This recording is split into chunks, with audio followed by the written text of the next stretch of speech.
এখন গ্যাস নেই, আমাদেরকে এখন সব কিছুতেই কাজে সব মানে রান্নার সব কাজের জন্য এখন নির্ভর করতে হচ্ছে আমাদের electric cook stove, kettle, rice cooker সব কিছুর উপরেই।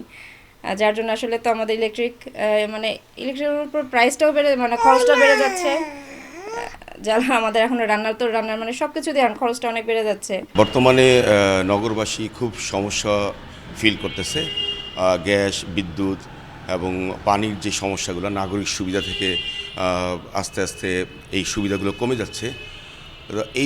এই অসুবিধাগুলো যদি গরমকালে আরও অনুভূত হয়, যেমন বিদ্যুতের সমস্যা, গ্যাসের সমস্যা, তাহলে আমাদের জীবন আরও বিপর্যয় নেমে আসবে। নির্বাচিত সরকারের কাছে প্রথমেই যে চ্যালেঞ্জটা আসবে সেটা হচ্ছে ডলারের ব্যাপার। কারণ হচ্ছে যে অলরেডি পেমেন্ট ব্যাকলগ তৈরি হয়ে গেছে।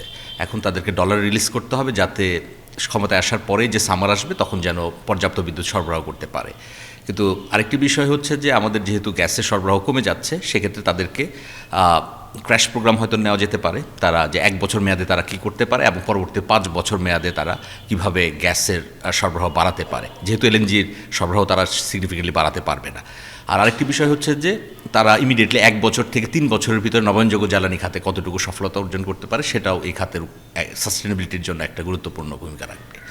আর সেই সাথে কোনো অপচয় যেন না হয়। আমরা জানি যে বিভিন্ন জায়গায় অপচয় হচ্ছে, হ্যাঁ, যেমন ট্রান্সমিশন ডিস্ট্রিবিউশন লসে গ্যাসে প্রচুর অপচয় হয়।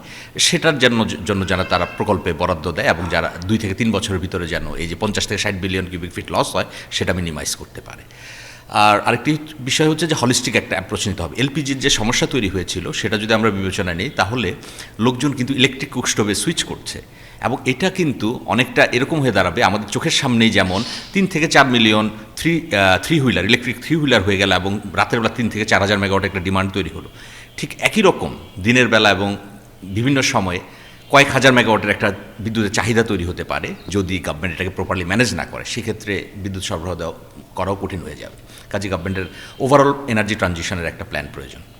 নতুন রিন গভীর থেকে পরিষ্কার করে কাপড়কে রাখে নতুনের মতো উজ্জ্বল। নতুন রিন অ্যাডভান্সড পাউডার। গ্যাসের সরবরাহ যেহেতু কমে যাচ্ছে, কাজে গভর্নমেন্টের ইমিডিয়েটলি মেজার নিতে হবে যে কীভাবে তার গ্যাস সরবরাহ বাড়াতে পারে, সেটা শর্ট টার্ম থেকে মিড টার্ম এবং লং টার্মে, এবং যাতে বিদ্যুৎ সরবরাহ স্বাভাবিক রাখা যায়, কারণ একটা আরেকটার সাথে সম্পর্কিত।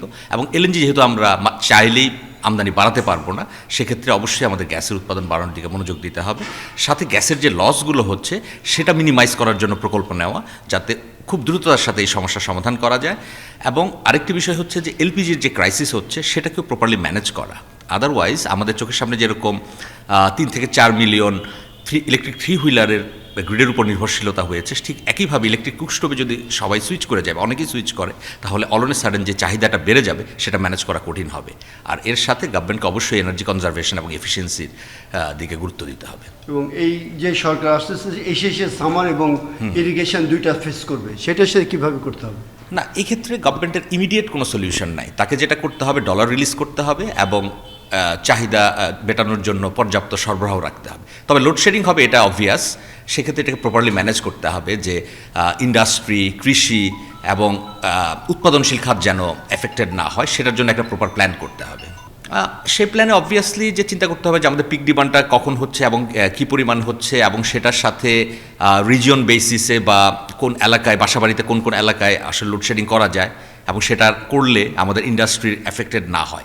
আরেকটি বিষয় হচ্ছে ইন্ডাস্ট্রি কিন্তু গত কয়েক বছর ধরে আপনি দেখতে পাচ্ছেন যে তাদের গ্যাস সরবরাহ কম, বিদ্যুতের সরবরাহ কম, তাদের প্রোডাকশন কমে গেছে। কাজে ইন্ডাস্ট্রিকে সর্বোচ্চ গুরুত্ব দিতে হবে এবং এর জন্য অবভিয়াসলি যেটা প্রয়োজন যে ডলার রিজার্ভ যেটা আছে বা ডলারের যে সাপ্লাই, সাফিসিয়েন্ট সাপ্লাই এনশিওর করতে হবে।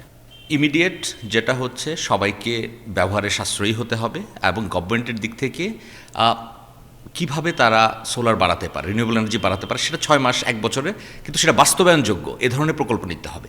এই সামারে আসলে আমরা সলিউশন খুঁজে পাবো না।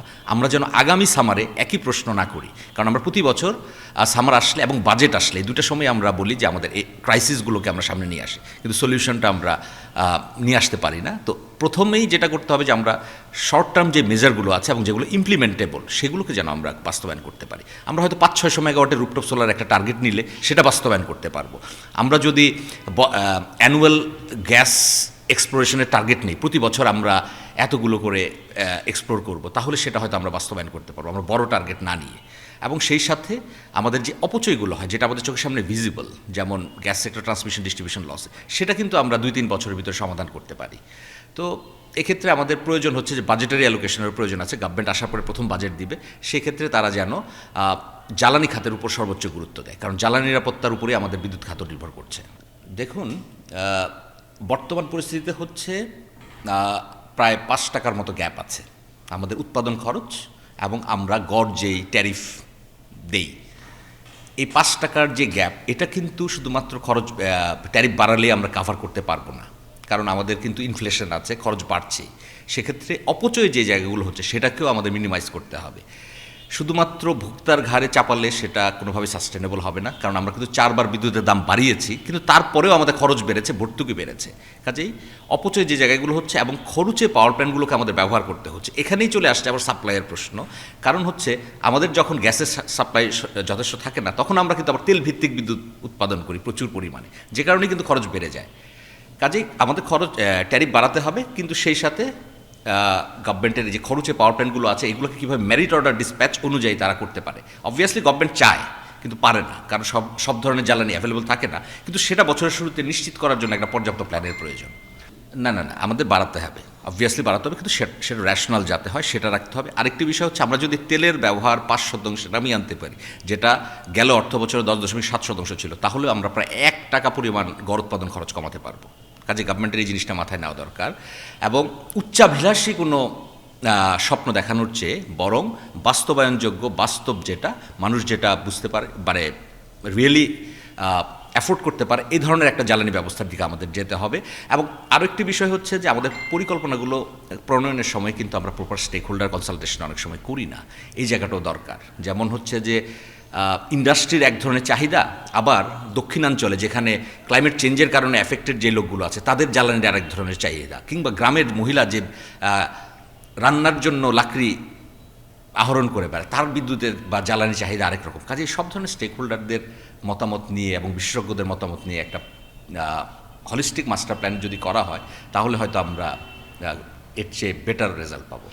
এটা আমরা আসলে যতটা চ্যালেঞ্জ এখন দেখতে পাচ্ছি, মানে এর চেয়ে আরও ভয়াবহ আমরা চ্যালেঞ্জের ভিতর আছি। আমরা হয়তো বাহির থেকে বুঝতে পারছি না, আমরা অডিটের স্টেটমেন্ট দেখছি, টাকা পয়সার হিসাব দেখছি, কিন্তু বাস্তবতা অনেক কঠিন, কারণ আমাদের গ্যাস সাপ্লাই প্রতি বছর 4-5% কমে যাচ্ছে, অন্যদিকে আমাদের চাহিদা বাড়ছে। এটা ম্যানেজ করা সত্যিই কঠিন হবে।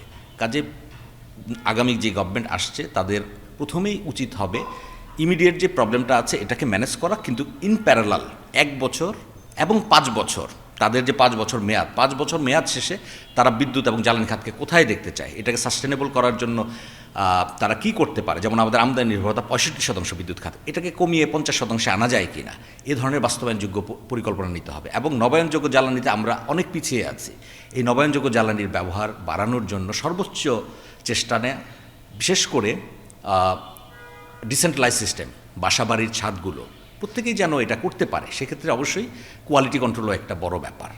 আগামী সরকারকে অবশ্যই এটা চিন্তা করতে হবে যে তারা গ্র্যাজুয়ালি কীভাবে আমদানির উপর নির্ভরতা কমাবে, সেই সাথে নবায়নযোগ্য জ্বালানির ব্যবহার বাড়াবে, এবং সব জায়গায় যেন আমরা জ্বালানি দক্ষ হতে পারি ব্যবহারে, সেটাও নিশ্চিত করতে হবে।